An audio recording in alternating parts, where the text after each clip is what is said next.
Hello दोस्तों, एक बार फिर से स्वागत है आपका आरंभ स्टडी पॉइंट में। देखिए, बीपीएससी टीआरई 2 का एग्ज़ाम 7 दिसंबर से 10 दिसंबर तक संभावित है और फॉर्म जो है 3 नवंबर से 14 नवंबर तक भराने की भी संभावना है। बहुत ही तेज़ गति से वैकेंसी टीचर की आ रही है। अभी टीआरई 1 पूरा समाप्त नहीं हुआ है और उसी के बीच जो टीआरई 2 है, जो लगभग 70,000 वैकेंसी है, उसको यहाँ पर लॉन्च कर दिया गया है, यानी कि आ गया है। अब आपको तैयारी करने के लिए मात्र 30 दिन लगभग जो है बचे हैं। 30 इसलिए कह रहे हैं क्योंकि बहुत पर्व जो है, पर्व त्यौहार, दीपावली, छठ इत्यादि है, तो इसको देखते हुए सभी काम करेंगे लोग, तो पढ़ाई भी करेंगे। तो आज हम आपको हिस्ट्री के, जो कि रात ही आपको हमने कह दिया था कि भारत में यूरोपीय शक्ति का आगमन, हम टॉपिक वाइज आपको करवाएंगे। और 6 to 12 के लिए, यानी कि मध्य है, माध्यमिक है, उच्च माध्यमिक है, तीनों का एग्ज़ाम होने वाला है और तीनों से आधुनिक भारत से क्वेश्चन पूछे जाएंगे, तीनों को। तो इसीलिए हम भारत में यूरोपीय शक्ति का आगमन के जितने भी क्वेश्चन बनते हैं एनसीईआरटी से, वो सारे आपको करवाएंगे। और यह हम जो स्रोत है, कहाँ से क्वेश्चन लिया गया है, ये भी आपको हम बताते हुए चलेंगे कि जो क्वेश्चन है वह एनसीईआरटी से है। क्लास 8 चैप्टर 1 और 2 और 12th का भी क्वेश्चन है। तो टोटल आप क्वेश्चन देखेंगे, क्वेश्चन पूरा आप देखते ही सॉल्व कर सकते हैं। 9th 10th में जो क्वेश्चन पूछा गया है टीआरई 1 में, और 11th 12th में हिस्ट्री में जो क्वेश्चन पूछा गया है, बहुत ही सिंपल सारे क्वेश्चन, जो आप आधा घंटा बहुत हो गया उसको देखकर बना सकते हैं। लेकिन 1 to 5 का क्वेश्चन बहुत थोड़ा घुमाने वाला था, उसको आप छोड़ देंगे। अगर 6 to 8 में अगर हम बात करें, तो क्वेश्चन जैसा भी हो, घुमाने वाला भी हो या हल्का हो, दोनों टाइप का क्वेश्चन आपको हम यहाँ पर करवाएंगे। एकदम देखते हुए भी बना देंगे और थोड़ा दिमाग भी लगाना पड़ेगा। जानकारी अगर होगी तो वह भी बनेगा। चलिए शुरुआत करते हैं। पहला क्वेश्चन को हम देखेंगे हिस्ट्री का, और इसको आप शेयर भी कर देंगे। चलिए, बहुत बहुत धन्यवाद आपका होगा शेयर करने के लिए। चलिए, यहाँ पर पहला क्वेश्चन देखेंगे कि औरंगजेब की मृत्यु किस वर्ष होती है। सब जानते हैं, यह 1707 ईस्वी में इसकी मृत्यु हो जाती है और इसी के बाद जो है मुगल का पतन, लगभग जो है शुरुआत इसकी मृत्यु हुई और शुरुआत हो जाता है मुगल का पतन। अगला क्वेश्चन देखेंगे यहाँ पर कि डैश मुगल साम्राज्य का अंतिम शासक था। तो ये बहादुर शाह जफर था। बहादुर शाह जफर 1857 की लड़ाई में यह भूमिका निभाता है। देखिएगा यहाँ पर तीसरा नंबर क्वेश्चन कि डैश ने भारत के साथ व्यापार करने के लिए 1600 के दशक की शुरुआत में ईस्ट इंडिया कंपनी को एक चार्टर प्रदान किया था। तो यह एलिजाबेथ प्रथम थी। द्वितीय तो इधर ही 2022 में इसकी मृत्यु हुई है इनकी, और प्रथम जो थी वह यहाँ पर 1603 में इनकी मृत्यु होती है, महारानी एलिजाबेथ प्रथम। ठीक है, अगला क्वेश्चन देखेंगे यहाँ पर कि डैश ने, यहाँ पर चौथा है कि डैश भारत के लिए व्यापारिक मार्ग की खोज करने वाले पहले व्यक्ति थे। तो ये वास्को डिगामा थे, वास्को डिगामा पुर्तगाल के। अगला क्वेश्चन देखेंगे यहाँ पर पांचवा कि पुर्तगालियों ने सबसे पहले भारत के लिए समुद्री मार्ग की खोज डैश में की थी। तो 1498 कैप ऑफ गुड होप होते हुए ऐसे करके आता है, ये मान लीजिए क्या है, तो अफ्रीका। तो यहाँ से होते हुए यहाँ पर भारत पहुँचता है।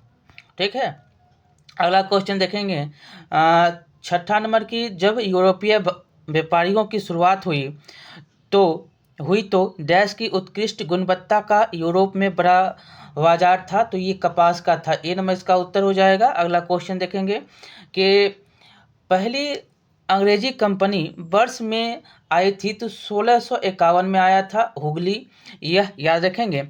अगला क्वेश्चन देखेंगे यहाँ पर 8 नंबर की, कालीकाता का पुराना नाम क्या।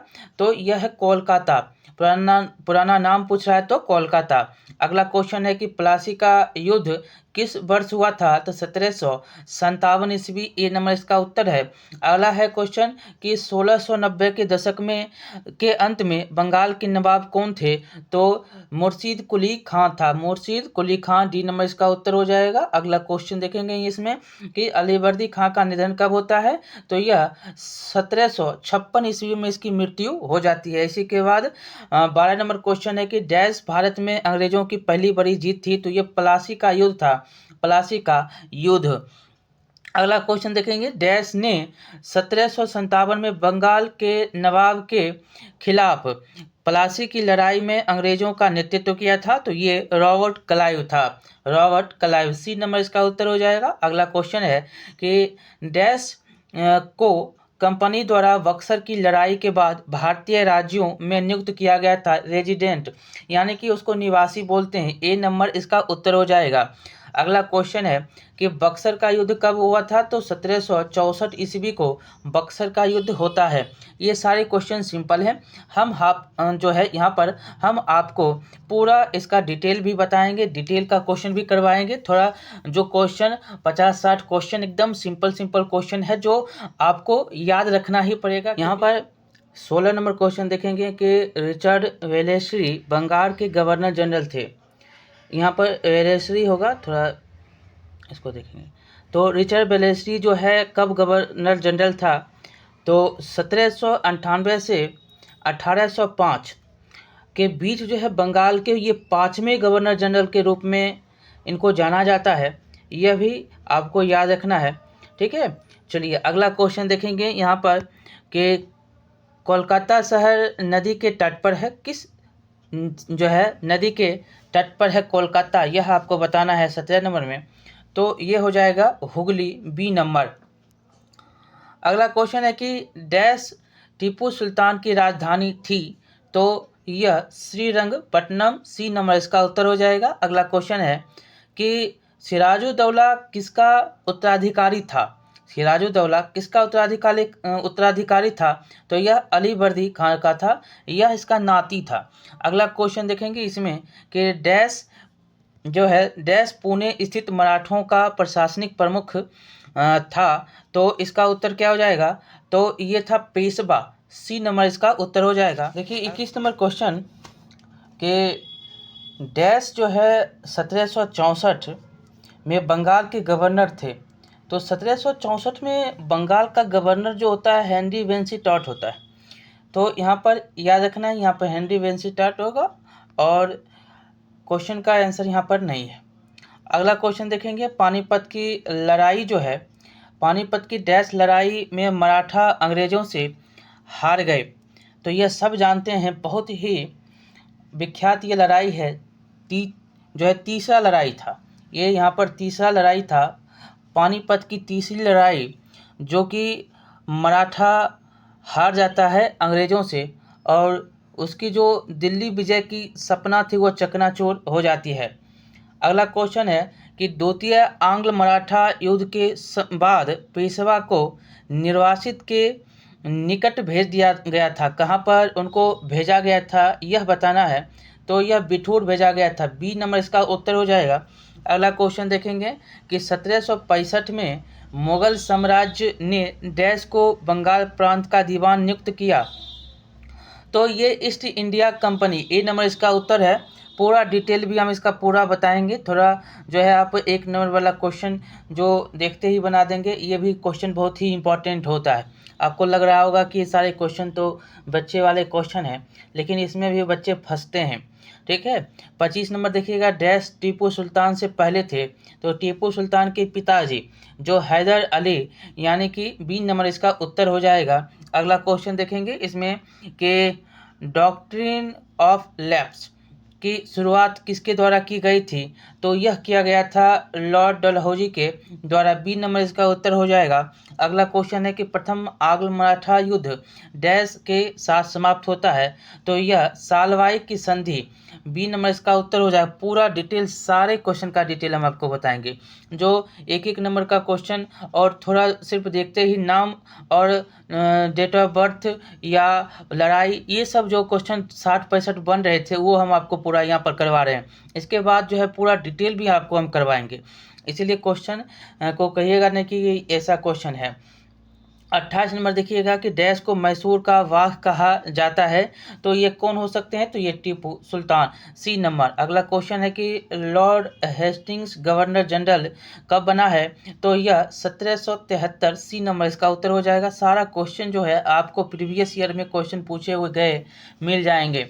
30 नंबर है कि डैश को बक्सर के युद्ध में अंग्रेजों ने हराया, किसको हराया था, तो ये हराया था मीर कासिम को। ए नंबर इसका उत्तर हो जाएगा। अगला क्वेश्चन है कि डैश को 1848 में डॉक्ट्राइन ऑफ लैप्स के तहत शामिल किया गया था, तो यह था सतारा। बी नंबर इसका उत्तर हो जाएगा। अगला क्वेश्चन, ये इस बार भी क्वेश्चन पूछा गया है। देखिए 32 है कि रानी चन्नम्मा ने अंग्रेजों के विरुद्ध विद्रोह किया था, तो यह कहाँ पे, तो यह किटूर होगा, ठीक है। ए नंबर इसका उत्तर हो जाएगा। अगला क्वेश्चन है कि 33 नंबर की अंग्रेजों का अफगानिस्तान के साथ युद्ध किस वर्ष हुआ था, तो यह हुआ था 1838 ईस्वी। ए नंबर इसका उत्तर हो जाएगा। अगला क्वेश्चन है कि ब्रिटिश अफगान युद्ध के दौरान महाराजा डैश पंजाब के राजा थे, तो यह रंजीत सिंह थे। बी नंबर इसका उत्तर हो जाएगा। अगला क्वेश्चन देखेंगे, झांसी पर लॉर्ड डलहौजी ने कब्जा कब किया था, तो यह करता है 1854 ईस्वी को। अगला क्वेश्चन देखेंगे, यहाँ पर डैश जो है 1857 में ब्रिटिश शासन के अधीन नहीं था, तो ये हो जाएगा हैदराबाद। C number. अगला क्वेश्चन देखेंगे, प्रत्येक जिले में आपराधिक अदालत को डैश अदालत कहा जाता था, तो ये था फौजदारी। बी नंबर इसका उत्तर हो जाएगा। अगला क्वेश्चन देखेंगे कि दीवानी अदालत डैश अदालत थी, तो यह नागरिक का अदालत था। ए नंबर इसका उत्तर हो जाएगा। अगला क्वेश्चन देखेंगे कि ब्रिटिश संसद बुलाई गई, तो यह house of Commons. A number इसका उत्तर होगा। अगला क्वेश्चन देखेंगे कि डैश ने 1775 में अंग्रेजी में हिंदू कानूनों के डाइजेस्ट का अनुवाद किया, तो ये करने वाले एन बी हल हेड थे, तो सी नंबर इसका उत्तर है। अगला है कि ईस्ट इंडिया कंपनी को बंगाल की दीवानी मिली, तो यह कब मिलता है, तो यह 1765 ईस्वी, इलाहाबाद की संधि। अगला क्वेश्चन है कि बंगाल को भयानक अकाल ने फंसा दिया, कब, तो यह फंसाता है 1775 ईस्वी को, 1770 ईस्वी को फंसाता है।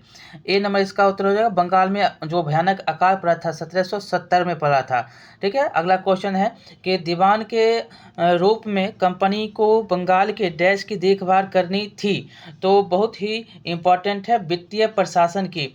यहाँ पर दीवान के रूप में कंपनी को बंगाल के जो है कंपनी को बंगाल की डैश की देखभाल, तो वित्तीय प्रशासन, रक्षा उक्षा जो देखभाल करेगा वो कौन करेगा, तो वो पूरा दीवान का ही काम होगा, ठीक है। ये बहुत ही इम्पोर्टेंट यहाँ से क्वेश्चन बार बार पूछा जाता है।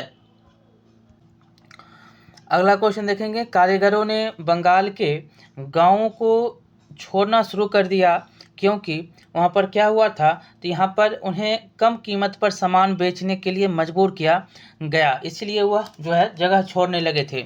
अगला क्वेश्चन देखेंगे कि डैश 1793 में भारत के गवर्नर जनरल थे, 1793 में कौन था, तो ये था कॉर्नवालिस। बी नंबर इसका उत्तर हो जाएगा। अगला क्वेश्चन कि अस्थाई बंदोबस्त के अंतर्गत राजाओं एवं तालुकदारों को मान्यता दी गई, तो इसका उत्तर हो जाएगा जमींदार। ए नंबर इसका उत्तर हो जाएगा। अगला क्वेश्चन देखेंगे कि 1770 में आए बंगाल के अकाल में लगभग डैश जो है लोग मर गए थे, तो कितने लोगों की मृत्यु हुई थी, लगभग 10 मिलियन जो है लोग की मृत्यु हो गई थी अकाल के कारण, 1770 के अकाल के कारण। अगला क्वेश्चन है कि कई कृषकों ने अपनी भूमि खो दी, क्योंकि किराया अधिक था। यहाँ पर उत्तर जो है बहुत ही दयनीय स्थिति हो गई थी। समझ गए। 1770 ईस्वी के बाद जो है बहुत ही दयनीय स्थिति हुई थी। अगला क्वेश्चन है कि जमींदार किसानों से डैश वसूल करने के लिए जिम्मेदार थे। तो सब जानते हैं कि किराया जो है देना ही पड़ेगा, किराया देना ही पड़ेगा। अगला क्वेश्चन है कि 50 नंबर की महलवारी प्रणाली की शुरुआत जो है कब की गई थी। तो यह किया गया था आपको 1822 ईस्वी को। महलवारी की जो प्रणाली की शुरुआत होती है 1822 में। अगला क्वेश्चन है कि जब कंपनी को बंगाल की दीवानी मिली तो गवर्नर जनरल कौन था उस समय। तो उस समय था लॉर्ड माउंटबेटन। जब कंपनी को बंगाल की दीवानी मिली तो गवर्नर जनरल कौन था। बंगाल की है तो यहाँ पर हो जाएगा, जब बंगाल की दीवानी बनी तो ये रॉबर्ट क्लाइव हो जाएगा। रॉबर्ट क्लाइव डी नंबर इसका उत्तर हो जाएगा। 1765 की बात है। ठीक है, अगला क्वेश्चन देखेंगे। यहाँ पर देखिए 52 नंबर क्वेश्चन है कि महलवारी प्रणाली के तहत प्रत्येक डैश को महल कहा जाता था। यहाँ पर महल किसको कहा जाता था, तो महल जो है वो गांव को कहा जाता था। ए नंबर इसका उत्तर हो जाएगा। अगला है कि डैश 1819 में मद्रास के गवर्नर थे। तो मद्रास की गवर्नर की बात कह रही है, तो यह थे थॉमस मुनरो। यहाँ पर ए नंबर इसका उत्तर हो जाएगा। अगला क्वेश्चन है कि कंपनी ने 1793 में डैश की शुरुआत की थी। तो कंपनी के द्वारा 1793 में अस्थाई बंदोबस्त की शुरुआत की गई थी। B number. अगला क्वेश्चन है कि 1770 के अकाल के कारण बंगाल की डैश से अधिक आबादी नष्ट हो गई थी। तो यह था 1/3। ए नंबर इसका उत्तर हो जाएगा। तो इसका ए नंबर इसका हो जाएगा 1/3। अगला क्वेश्चन देखेंगे, इसमें 56 नंबर की डैश को 1819 में पेश किया गया था। तो ये था रैयत वाली प्रणाली। ए नंबर इसका उत्तर हो जाएगा। 1819 को क्या पेश किया गया था, तो रैयत वाली प्रणाली को पेश किया गया था। अगला क्वेश्चन है 57 की मॉरिस कॉटन प्रिंट का आविष्कार किसके द्वारा किया गया था। तो यह किया गया था विलियम मॉरिस के द्वारा। ए नंबर। अगला क्वेश्चन है कि महलवारी व्यवस्था के तहत डैश राजस्व एकत्र करता था। तो वहाँ के जो ग्राम प्रधान होते थे वह राजस्व एकत्र करते थे। सी नंबर इसका उत्तर मतलब गा है इसमें। 59 है कि डैश ने 1922 में महलवारी प्रणाली तैयार किया था। तो यह तैयार करने वाले थे होल्ट मैकेंजी। सी नंबर इसका उत्तर हो जाएगा। अगला क्वेश्चन देखेंगे कि डैश जो है यदि जमींदार लगान नहीं देते थे, यदि 60 नंबर क्वेश्चन है कि यदि जमींदार लगान नहीं देते थे तो अंग्रेज क्या करते थे उनको उनकी जमीन की नीलामी कर देते थे। सी नंबर इसका उत्तर हो जाएगा। जमीन की नीलामी हो जाती थी। आपका 60 क्वेश्चन जो है हमने पूरा का पूरा बता दिया। एकदम जो है सिंपल क्वेश्चन था। 10 से 15 मिनट लिए होंगे। सिंपल क्वेश्चन 60 क्वेश्चन आपको हमने करवा दिया। अब जो क्वेश्चन आएगा पूरा डिटेल क्वेश्चन आएगा। हम डिटेल क्वेश्चन जितने भी अभी तक आपने पढ़ा सिंपल में, उसका पूरा सार यहाँ पर आपको देखने को अब मिलेंगे। तो एक एक क्वेश्चन पर ध्यान देंगे। हमने आपको जो क्वेश्चन करवाया है यहाँ पर लगभग 60 क्वेश्चन पूरा बेसिक क्वेश्चन था और सारे बेसिक क्वेश्चन बहुत ही इम्पोर्टेंट क्वेश्चन थे। चलिए अब जो हम करेंगे लगभग 60 क्वेश्चन और होगा। 60 क्वेश्चन में आपको पूरा ज्ञान जितने भी अभी तक क्वेश्चन पढ़े हैं, या क्लास 8 हो या 12th का क्लास हो, सभी का क्वेश्चन यहाँ पर देखने को मिलेगा। चलिए डिटेल क्वेश्चन होगा, धैर्य से थोड़ा सुनिएगा। जो भी व्याख्यान होंगी उसको भी समझिएगा। हम हर संभव कोशिश करेंगे कि आप सभी याद करते हुए चलेंगे। और 1-2 बार आप क्वेश्चन को जो वीडियो है फास्ट करके, एक बार तो आराम से, दूसरा तीसरा बार फास्ट करके भी सुन लीजिएगा, ताकि आपका तैयारी जो है अच्छा हो सके। चलिए अभी तक तो आप जवाब दे दिए होंगे।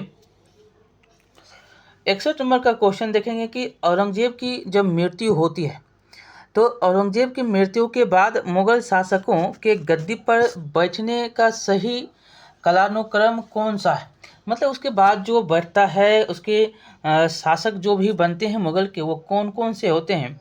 बहादुर शाह जफर होता है, सॉरी बहादुर शाह प्रथम है, जहांदार शाह, फर्रुखसियर और शाह आलम द्वितीय।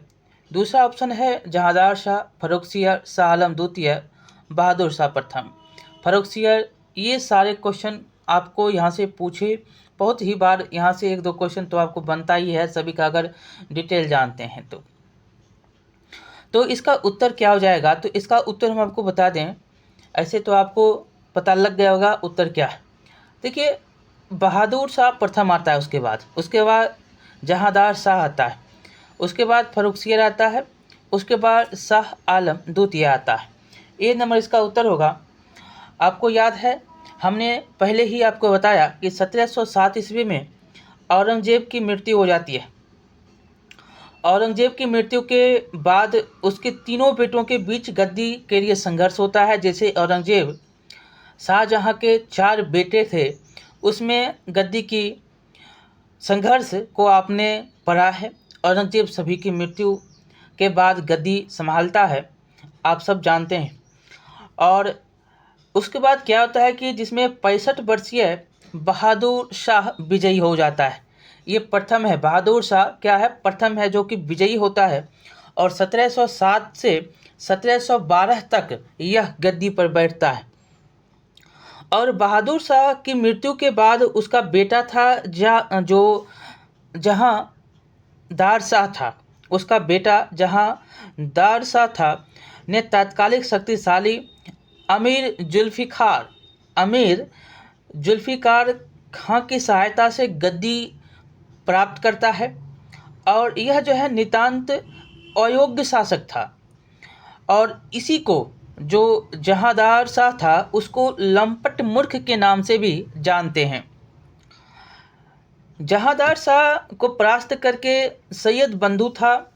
आपको अगर बुक पढ़े होंगे तो आपको पता होगा कि एक सैयद बंधु था जो क्या किया कि उसका भतीजा था फर्रुखसियर 1713 ईस्वी में इसको गद्दी पर बैठा दिया। और सैयद बंधुओं ने फर्रुखसियर की सत्ता पाने में सहायता की थी, और बाद में उन्होंने ही उसकी हत्या कर दी।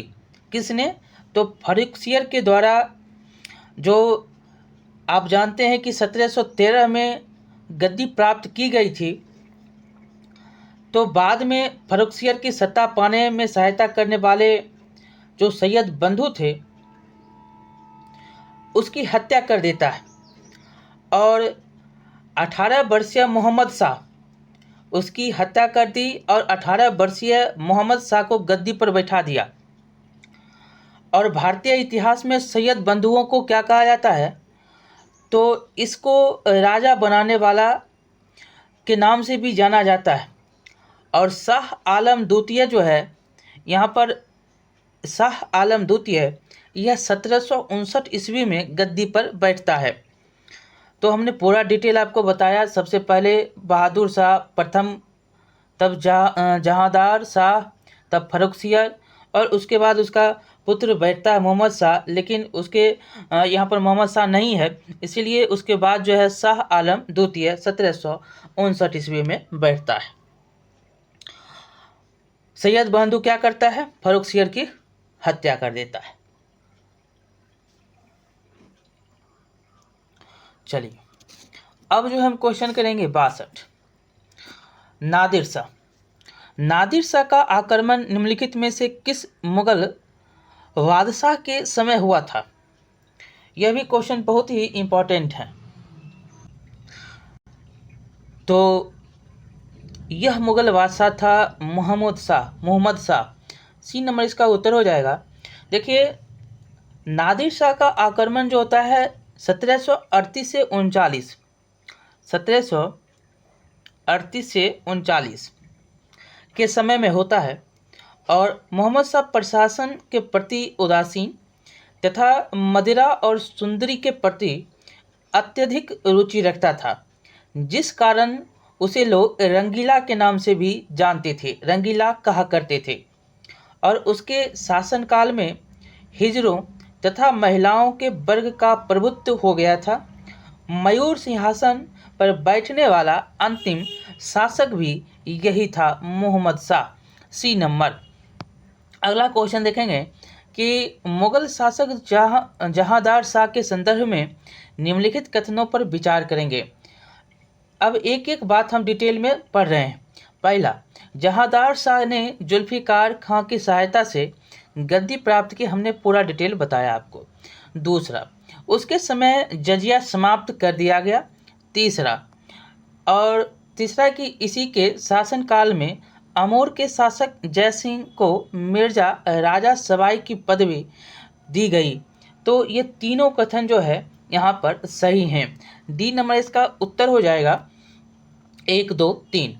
देखिए यहाँ पर जो बातें हैं सभी सही हैं। जहांदार शाह के समय जुल्फिकार खां वजीर बना और साम्राज्य को बचाने के लिए अनेक कदम भी उठाए और इसी क्रम में घृणित जजिया को समाप्त किया गया। आमेर के जयसिंह को मिर्जा राजा सवाई की पदवी दी गई और उन्हें मालवा का सूबेदार भी बना दिया गया, जयसिंह। अगला क्वेश्चन देखेंगे कि मुगल काल में इजारेदार निम्नलिखित में से किससे संबंधित है। तो यहाँ पर उत्तर बताइएगा। तो इसका उत्तर तो ऐसे हो जाएगा ए नंबर, लगान वसूलने वाला ठेकेदार। इजारेदार उन्हें कहते थे जिससे शासक द्वारा लगान वसूलने का करार किया जाता था। इस व्यवस्था को इजारेदारी कहते हैं और इसमें निश्चित दर पर भू राजस्व वसूल करने के बदले शासक इजारेदारों मतलब कि लगान के ठेकेदारों और बिचौलियों के साथ रहकर करार करते थे कि वे शासक को एक निश्चित मुद्रा राशि लगान के रूप में दे दे और मगर वे किसानों से जितना लगान वसूल कर सके उतना करने के लिए उन्हें आज़ाद छोड़ दिया जाता था। इससे किसानों का क्या हुआ, उत्पीड़न बढ़ा। हालांकि मुगलों द्वारा इस व्यवस्था को नापसंद किया गया, फिर भी जहांदार शाह के काल में इसे बढ़ावा दिया गया। तो यह ए नंबर उत्तर हो जाएगा। अगला देखेंगे यहाँ पर 65 कि नादिर शाह के आक्रमण के संदर्भ में निम्नलिखित में कौन सा कथन सही नहीं है। यहाँ पर देखिए लिखा गया है पहला कि नादिर शाह भारत के प्रति यहाँ के अपार धन के कारण आकर्षित हुआ था, गलत है। दूसरा है कि यहाँ पर सही नहीं है, पूछ रहा है इसलिए। दूसरा है कि मुगल फौजों से उसका मुकाबला करनाल में हुआ। तीसरा, भारत में लूट से प्राप्त धन के कारण उसने अपने राज्य यानी कि ईरान में 3 सालों तक कोई कर नहीं लगाया। अब इसमें चौथा है डी नंबर की उसने शाहजहां के रत्न जड़ित मयूर सिंहासन तख्ते ताऊश को नष्ट कर दिया और प्रसिद्ध कोहिनूर हीरा अपने साथ ले गया। यहाँ पर डी नंबर क्या है, गलत है और सभी के सभी सही हैं। देखिए नादिर शाह भारत के प्रति यहाँ के अपार धन के कारण आकर्षित हुआ था और निरंतर अभियानों ने भारत को वस्तुतः दिवालिया बना दिया था। अतः उसे फौज के रखरखाव के लिए धन की आवश्यकता भी थी। मुगल फौज से 13 फरवरी 1739 को उसका मुकाबला हुआ, जिसमें मुगल सेना बुरी तरह से परास्त हुई थी और इसके बाद नादिर शाह ने राजधानी में भयंकर कत्लेआम और लूटपाट की और अनुमानतः जो है कुल मिलाकर 70 करोड़ रुपये उन्होंने लूटा। उसने अपने राज्य में 3 सालों तक बिल्कुल कोई कर नहीं लगाया था, ये सही है। और प्रसिद्ध कोहिनूर हीरा तथा शाहजहां का रत्न जड़ित मयूर सिंहासन जिसको तख्ते ताऊस कहते हैं भी वो साथ ले गया, इसको नष्ट नहीं किया था। ठीक है, ये आप याद रखेंगे। और नादिर शाह ने मोहम्मद शाह को सिंधु नदी के पश्चिम के साम्राज्य के इलाकों को उसे दे देने के लिए मजबूर भी किया, ये भी याद रखना है। अगला क्वेश्चन देखेंगे 66 नंबर के शाह आलम द्वितीय के संदर्भ में निम्नलिखित कथनों पर विचार करना है। पहला कि इसने अपने वजीर से जान का खतरा, जान का, यहाँ पर है जान का खतरा, जान का खतरा था, इसे अपने वजीर से ही जान का खतरा था और जिस कारण अपने शासन के आरंभिक वर्षों में यह राजधानी से दूर रहा। दूसरा कि इसे बक्सर की लड़ाई के बाद कंपनी का पेंशन याफ्ता बनकर इलाहाबाद में रहना पड़ा। ये दोनों कथन सही हैं। आप इसके बारे में डिटेल पढ़े हैं तो शाह आलम द्वितीय को अपने वजीर से जान का खतरा था, अतः यह अपने शासन के आरंभ के वर्षों में अपनी राजधानी से दूर एक स्थान से दूसरे स्थान घूमता रहा और उसने 1764 में बंगाल के मीर कासिम और अवध के शुजाउद्दौला के साथ मिलकर अंग्रेजी ईस्ट इंडिया कंपनी के खिलाफ बक्सर की लड़ाई में हिस्सा लिया था और इसमें अंग्रेज़ों से हार जाने के बाद कई वर्षों तक इलाहाबाद में ईस्ट इंडिया कंपनी का पेंशन योग्ता बनकर रहा।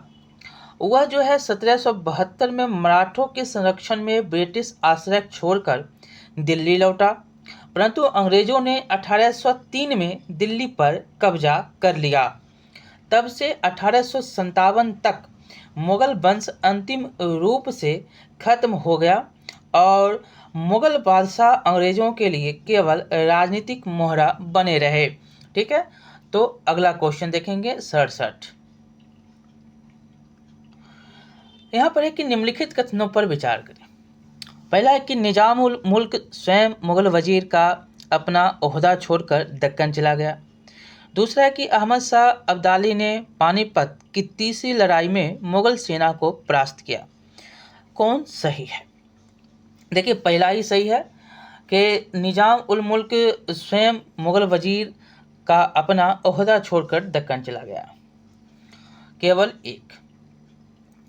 देखिए, बादशाह मोहम्मद शाह के ढुमलुमपन और सिक्की मिजाज और दरबार में निरंतर झगड़ों के जो यहाँ पर झगड़े जो होते थे उससे उबकर वजीर निजाम उल मुल्क ने अपना पद त्यागकर अपनी महत्वाकांक्षा पूरा करने का फैसला कर लिया और वह जो है 1722 ईस्वी में वजीर बना था और अक्टूबर 1724 में अपना पद त्यागकर दक्कन में हैदराबाद रियासत की नींव डाल दी और दक्षिण की ओर यह चला गया था। यह याद रखेंगे, बहुत बार क्वेश्चन पूछता है। अहमद शाह अब्दाली नादिर शाह के सबसे काबिल सेनापति में से एक था। उसने मुगल साम्राज्य में खासकर दिल्ली और मथुरा में कई बार जो है लूटपाट की थी। उसने अपने स्वामी के मरने के बाद अफगानिस्तान पर अपनी सत्ता कायम करने में सफलता प्राप्त कर ली थी। उसने 1761 में मराठों को पानीपत की तीसरी लड़ाई 1761 में हराया था और इस हार से मराठों की इस महत्वाकांक्षा को बड़ा धक्का लगा कि वे मुगल बादशाह पर नियंत्रण रखेंगे और देश पर आधिपत्य कायम करेंगे। हमने पहले भी आपको इसका जो है जवाब बता दिया था। तो आगे चलेंगे, यहाँ पर ध्यान से सिर्फ सुनिएगा, क्वेश्चन आपको बनता हुआ जाएगा। 1-2 बार वीडियो को सुन लीजिएगा।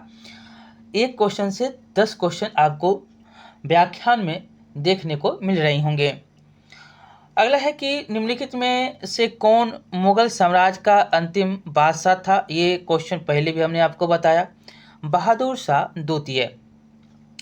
बहादुर शाह द्वितीय, जिसको जफर के नाम से भी जानते हैं, 1837 से लेकर 1857 तक इसका शासनकाल रहा और इसके पिता का नाम जो था वह अकबर शाह द्वितीय था, जिसका काल 1806 से 1837 तक रहा था। चलिए अगला क्वेश्चन देखेंगे। यहाँ पर 69 नंबर है कि निजाम उल मुल्क आसफ जाह के संदर्भ में निम्नलिखित में से कौन सा कथन सही नहीं है। पहला है कि इसने हैदराबाद की स्थापना की, अभी तो आपने पढ़ा, सही है। दूसरा है कि इसने केंद्रीय मुगल सत्ता से अपनी स्वतंत्रता की खुलेआम घोषणा की, यह गलत है, गलत ही ढूंढने के लिए कह रहा है। तीसरा है कि इसने दक्कन में स्थापित अपने राज्य में मुगलों के नमूने पर जागीरदारी प्रथा चलाई, ये सही है। तीसरा सही। चौथा है कि इसकी मृत्यु के बाद कर्नाटक के नायब सूबेदार ने अपने स्वयं को दक्कन के नवाब के नियंत्रण से मुक्त कर अपने पद को वंशानुगत बना दिया, ये भी सही है। गलत कथन आपको हमने बताया कि बी नंबर सही नहीं है और सभी सही हैं। देखिए बी नंबर सही नहीं है। आपको हम बता दें कि निजाम उल मुल्क आसफ जाह ने 1724 में हैदराबाद राज्य की स्थापना की। उसने दक्कन के वायसराय का खिताब प्राप्त किया था और उसने केंद्रीय सरकार से अपनी स्वतंत्रता की खुलेआम घोषणा नहीं की थी, मगर उसने व्यवहार में स्वतंत्र शासक के रूप में काम किया था और उसने दक्कन में मुगलों के नमूने पर जागीरदारी प्रथा चलाकर सुव्यवस्थित प्रशासन स्थापित कर अपनी सत्ता को मजबूत बनाया। कर्नाटक मुगल दक्कन का एक सूबा था और इस तरह जो हैदराबाद के निजाम के अधिकार के अंतर्गत आता था, मगर व्यवहार में जिस प्रकार निजाम दिल्ली के सरकार से स्वतंत्र हो गया था, उसी प्रकार निजाम उल मुल्क की मृत्यु के बाद कर्नाटक का नायब सूबेदार, जिसे कर्नाटक का नवाब कहा जाता था, अपने को दक्कन के नवाब के नियंत्रण से मुक्त कर अपने ओहदे को वंशानुगत बना दिया था। चलिए पूरा डिटेल आपको हमने बताया। 70 नंबर देखिएगा इसमें कि बंगाल के नवाबों का सही कालक्रम आपको बताना है, कौन कौन से कब आए। यहाँ पर मुर्शीद कुली खां, शुजाउद्दीन, अली बर्दी खान और सिराजुद्दौला। हम डायरेक्ट आंसर आपको बता रहे हैं, बी नंबर इसका उत्तर होगा। देखिए मुर्शीद कुली खां को 1717 में बंगाल का सूबेदार बनाया गया, मगर वह वास्तविक संस्थापक 1700 से ही था। दूसरा 1727 में मुर्शीद कुली खां की मृत्यु के बाद उसके दामाद शुजाउद्दीन ने बंगाल पर 1739 तक शासन किया और उसकी जगह उसका बेटा सरफराज खां आया, जिसे उसी साल गद्दी से हटाकर अली बर्दी खान नवाब बन गया और उसके बाद जो है सिराजुद्दौला अली बर्दी खां का उत्तराधिकारी बनता है। यहाँ पर बी नंबर सही हो जाएगा। अब 71 नंबर देखिएगा। 71 नंबर है कि मुगल कारीन तकाबीरीन के संदर्भ में निम्नलिखित में से कौन सा कथन सही है। जो कथन सही है वही हम आपको बताते हैं। समय आपको लग रहा है ज़्यादा ले रहे हैं। यहाँ पर ए नंबर है कि यह खेती के विस्तार एवं बेहतरी के लिए राज्य की ओर से दिया जाता था, यही यहाँ पर सही है। देखिए तकाबीरीन मुख्य रूप से मुगल काल में खेती के विस्तार और बेहतरी के लिए राज्य की ओर से दिया जाने वाला ऋण था और इससे गरीब खेतिहरों को अकाल, सूखे व बाढ़ जैसी विपरीत परिस्थितियों से उबरने में सहायता मिलती थी। साथ ही यह जो है उन्हें समय पर भू राजस्व देने के लिए समर्थ बनाने का राज्य का एक बेहतर प्रयास भी था। ठीक है, ए नंबर इसका उत्तर हो जाएगा। यहाँ पर अब 72 नंबर क्वेश्चन है कि मुगल साम्राज्य के पतन के समय अवध के स्वायत्त राज्य का संस्थापक निम्नलिखित में से कौन था। तो ये सादत खां था, सी नंबर, जिसको बुरहान उल मुल्क के नाम से भी जानते हैं। और उसके बाद जो है उसकी जगह उसका भतीजा सफदर जंग लेता है। ठीक है, अगला क्वेश्चन देखेंगे यहाँ पर 73 नंबर कि हैदर अली के संदर्भ में निम्नलिखित कथनों पर विचार करिए। अब हैदर अली है तो पहला कि वह अशिक्षित था, दूसरा वह है कुशल प्रशासक था। तीसरा है उसने फ्रांसीसियों की सहायता से डिंडीगुल में एक आधुनिक शस्त्रागार स्थापित किया। चौथा है द्वितीय आंग्ल मैसूर युद्ध में उसने अंग्रेजों को बुरी तरह पराजित किया। इसमें 3 सही है और चौथा गलत है, तो बी नंबर इसका उत्तर है। आपको हम बता दें कि दक्षिण भारत में हैदराबाद के पास हैदर अली के अधीन मैसूर का उदय हुआ और हैदर अली पढ़ा लिखा ना होने के बावजूद बहुत ही कुशल प्रशासक था। अपने राज्य में मुगल शासन प्रणाली तथा राजस्व व्यवस्था उसी ने लागू की थी और वर्ष 1755 में डिंडीगुल में उसने एक आधुनिक शस्त्रागार स्थापित किया। इसमें उसने फ्रांसीसी विशेषज्ञों की सहायता ली। उसने 1769 ईस्वी में अंग्रेजी फौजों को बार बार हराया और मद्रास के पास तक उसको पहुंचा दिया। मतलब वह पहुंच गया था, कौन? हैदर अली। परंतु द्वितीय आंग्ल मैसूर युद्ध के समय 1782 में वह मारा गया था। उसके बाद टीपू सुल्तान आता है, उसके बाद उसका बेटा था टीपू, वह आता है। तो 4 नंबर गलत है और सभी सही है। अब 74 है, इसमें विचार करना है। समय के साथ बदलने की उसकी इच्छा के प्रतीक थे एक नए कैलेंडर को लागू करना, सिक्का ढलाई के नई प्रणाली में नई प्रणाली काम में लाना और माप तौल के नए पैमाने को अपनाना। दूसरा है कि उसकी एक अत्यंत प्रिय उक्ति थी कि एक शेर की तरह एक दिन जीना बेहतर है, लेकिन भेड़ की तरह लंबी जिंदगी जीना अच्छी नहीं है। यह कथन किस शासक से संबंधित है? आपको बताना है यह कौन था। तो ये कोई और नहीं, यह टीपू सुल्तान था। यह टीपू सुल्तान था, हैदर अली का पुत्र। टीपू सुल्तान, आपको पता है कि उसे फ्रांसीसी क्रांति में गहरी दिलचस्पी थी। उसने श्रीरंगपट्टनम में स्वतंत्रता वृक्ष लगाया और जैकोबिन क्लब का सदस्य भी बना। उसने 1796 ईस्वी के बाद एक आधुनिक नौसेना खड़ी करने की भी कोशिश की थी। उसके समय मैसूर का किसान ब्रिटिश शासित राज्य मद्रास के किसान की तुलना में बहुत अधिक संपन्न और खुशहाल था। अंतिम आंग्ल मैसूर जो 1799 में होता है, वह श्रीरंगपट्टनम के द्वार पर लड़ता हुआ मारा गया।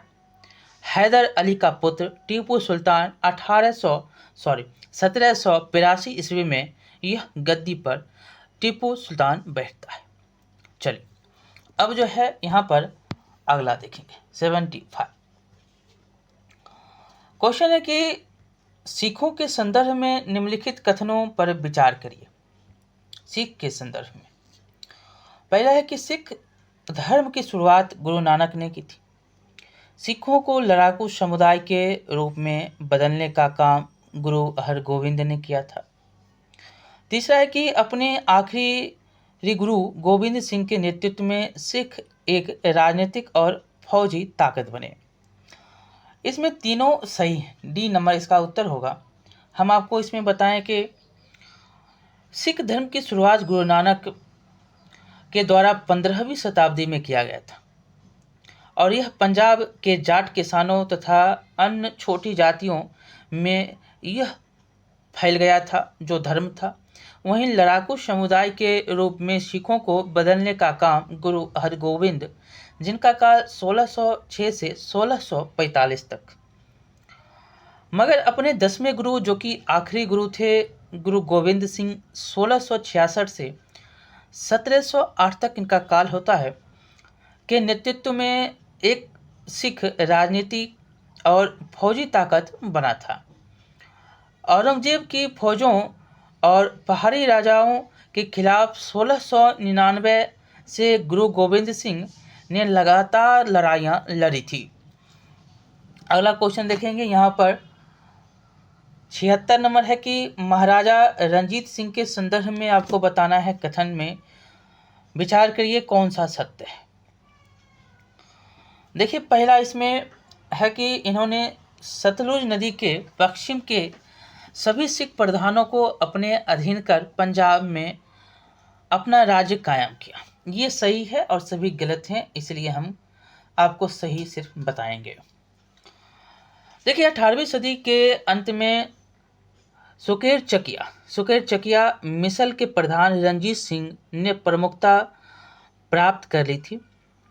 वह एक ताकतवर साहसी सैनिक, कुशल प्रशासक तथा चतुर कूटनीतिज्ञ थे। उन्होंने 1799 में लाहौर तथा 1802 में अमृतसर पर कब्जा कर लिया था। उन्होंने सतलुज नदी के पश्चिम के सभी सिख प्रधानों को अपने अधीन कर लिया और पंजाब में अपना राज्य कायम किया। देखिए इन्होंने अपने जीते हुए प्रदेशों में मुगलों द्वारा लागू की गई भू राजस्व व्यवस्था में कई परिवर्तन नहीं किया था। भू राजस्व का हिसाब 50% सकल उत्पादन के आधार पर लगाया गया और रणजीत सिंह की फौज केवल सिखों तक सीमित नहीं थी, ठीक है, बल्कि उन्होंने गोरखा, बिहारी, उड़िया, पठान, डोगरा तथा पंजाबी मुसलमानों को भी अपनी सेना में भर्ती किया। रणजीत सिंह यूरोपीय प्रशिक्षकों की सहायता से यूरोपीय ढर्रे पद्धति पर शक्तिशाली, अनुशासित और सुसज्जित फौज तैयार की थी। अगला क्वेश्चन इसमें देखेंगे 77 नंबर के निम्नलिखित कथनों पर विचार करना है। इसमें है कि रणजीत सिंह ने पंजाब को पुनः सिख राज्य में तब्दील कर दिया। दूसरा है कि 19वीं सदी के आरंभ में अंग्रेजों द्वारा सतलुज नदी के पूर्व के सिख राज्यों को अपने संरक्षण में लेने का रणजीत सिंह ने सशस्त्र संघर्ष के द्वारा विरोध प्रकट किया।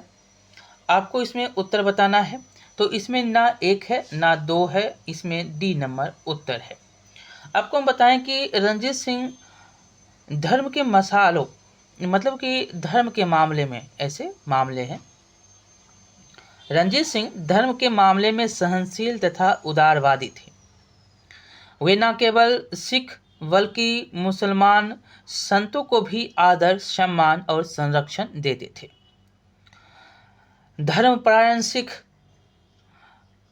जो रणजीत सिंह थे उनको कहा जाता था। आपको पता है धर्मपरायण सिख होते हुए भी यह कहा जाता है कि रणजीत सिंह अपने सिंहासन से उतरकर मुसलमान फकीरों के पैर की धूल अपनी लंबी सफ़ेद दाढ़ी से झाड़ते थे। किसी भी दृष्टि से रणजीत सिंह द्वारा शासित पंजाब एक सिख राज्य नहीं था। वर्ष 1809 याद रखना है में अंग्रेजों ने रणजीत सिंह को सतलुज नदी पार करने से मना कर दिया और नदी के पूर्व के सिख राज्यों को अपने संरक्षण में ले लिया। तब उन्होंने चुप्पी साध ली, क्योंकि उन्होंने महसूस किया कि उनके पास अंग्रेजों से मुकाबला करने की शक्ति नहीं है। इस प्रकार उन्होंने अपने राज्य को अंग्रेजों के अतिक्रमण से बचा लिया, मगर वह विदेशी खतरे को हटा नहीं सके तथा उस खतरे को अपने उत्तराधिकारियों के लिए छोड़ दिया। पूरा डिटेल जो एनसीईआरटी में लिखा गया है सभी आपको हम बताते हुए चल रहे हैं। अब देखिए यहाँ पर 78 नंबर है कि शिवाजी के पोते साहू और कोल्हापुर में रहने वाली उसकी चाची ताराबाई के बीच हुए गृह युद्ध ने मराठा शासन में एक नई व्यवस्था को जन्म दिया। इस व्यवस्था के तहत मराठा साम्राज्य में कौन सा परिवर्तन दिखाई देता है? हम आज 80 क्वेश्चन करेंगे। 25 क्वेश्चन जो है बाद में आपको हम 45 क्वेश्चन जो भी बचा है 45 लगभग 40 क्वेश्चन होगा, उसको हम दूसरे पार्ट में कर देंगे। अब इसका क्वेश्चन का आंसर बताइएगा, तो इसका उत्तर जो हो जाएगा बी हो जाएगा। पेशवा मराठा साम्राज्य के कार्यकारी प्रधान बन गए, बी नंबर इसका उत्तर। देखिए, शिवाजी के पोते शाहू को जब 1707 में औरंगजेब की मृत्यु के बाद रिहा किया गया, तब जल्दी ही उसके और कोल्हापुर में रहने वाली चाची ताराबाई के बीच गृह युद्ध छिड़ गया था। और इस झगड़े के फलस्वरूप मराठा शासन में एक नई व्यवस्था ने जन्म लिया, जिसका नेता राजा शाहू का पेशवा बालाजी विश्वनाथ था। और इस परिवर्तन के साथ मराठा इतिहास में पेशवा आधिपत्य का नया काल प्रारंभ हुआ, जिसमें मराठा राज्य एक साम्राज्य के रूप में बदल गया। और इसे बालाजी विश्वनाथ तथा उसका बेटा बाजीराव प्रथम ने पेशवा को मराठा साम्राज्य का कार्यकारी प्रधान बना दिया। अगला क्वेश्चन देखेंगे इसमें कि औरंगजेब का मकबरा निम्नलिखित में कहाँ था। ये सब तो आप सब जान ही रहे हैं कि यह खुलदाबाद है। खुलदाबाद औरंगजेब का मकबरा जो कि महाराष्ट्र खुलदाबाद है, और एतमादुद्दौला का मकबरा आगरा में है। शेख सलीम चिश्ती का मकबरा जो है फतेहपुर सिकरी में है, और अब्दुल रहीम खान खाना का मकबरा दिल्ली में है। पूरा चारों का आपने जाना। अब 80 नंबर क्वेश्चन देखेंगे। टोटल क्वेश्चन हम देख लेते हैं कितना है, उसके बाद आपको हम पूरा करवाने की कोशिश करेंगे। 117 क्वेश्चन है, यानी 37 क्वेश्चन और है।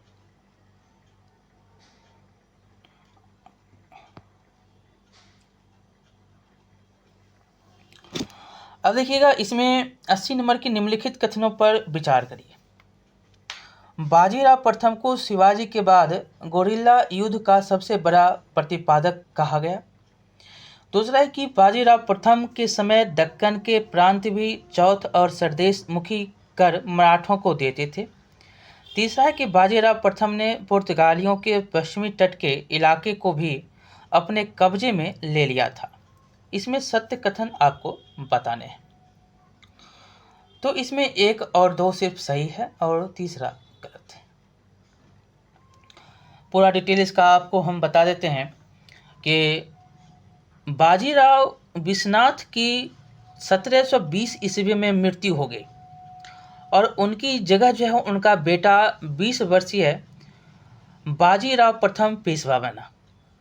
और वह युवा के बावजूद एक निर्भीक और प्रतिभावान सेनापति तथा महत्वाकांक्षी राजनेता भी था। उसे शिवाजी के बाद गोरिल्ला युद्ध का सबसे बड़ा प्रतिपादक भी कहा जाता है।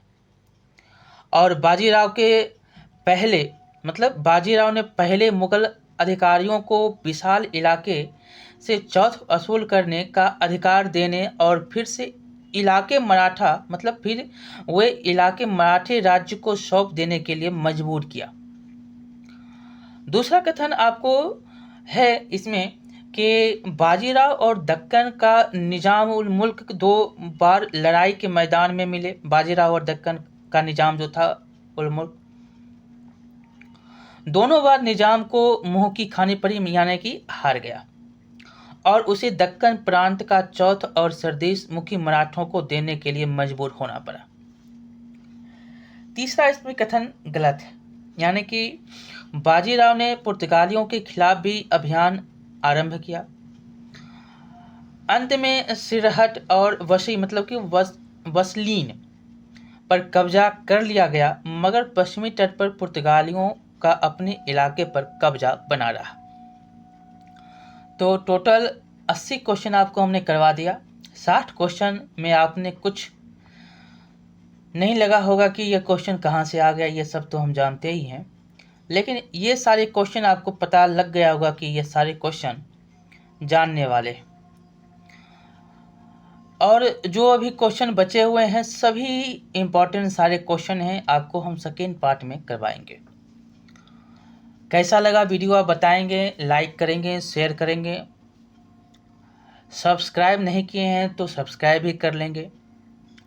हम आपको पूरा हिस्ट्री टॉपिक वाइज करवा देंगे, बहुत ही हार्ड और सिंपल क्वेश्चन साथ लेकर। ठीक है, मिलते हैं। बहुत बहुत धन्यवाद।